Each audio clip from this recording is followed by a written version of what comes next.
قررت ارجع تاني لصناعه المحتوى، وبعد ما جهزت الكاميرا والاضاءه واللوكيشن نسيت المايك.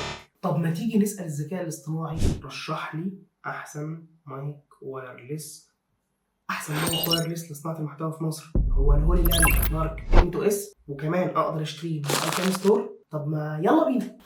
الهولي لاند لارك M2S وصلني المايك. اول حاجه المايك هنا جاي بديزاين روش جدا، هو لون كده سبيس جراي، كل تفصيله موجوده في الديزاين الصراحه متعوب عليها جدا. والمايك ده هو اصغر واخف مايك في العالم، وطريقه التركيب هنا اتغيرت عن الاصدار اللي قبليه اللارك M2. خلاص ما بقوش يستعملوا الماجنتيك عشان ما تخافش ان كان يقع منك او كمان يضيع. ومدى التوصيل من المايك لحد الجهاز اللي بتسجل منه سواء كان كاميرا او موبايل بيوصل معاك ل 300 متر، وعمر بطارية جبار بيوصل معاك في شحن الكيس ل 24 ساعة. وهنا هولي لاند بتقدم لك تجربة متكاملة، يعني عايز توصل المايك على موبايل سواء كان ايفون او اندرويد دايس، تابلت دايس، لابتوب دايس، والكاميرا طبعا ده شيء اساسي، ده غير تطبيق لارك ساوند اللي بيربط على المايك وبيخليك تتحكم في تفاصيل كتير جدا من جواه. اما جودة الصوت اللي من المايك ده فهي ممتازة، والفيديو ده متسجل بيه. وطبعا لو عايز تشتري المايك هتجيبه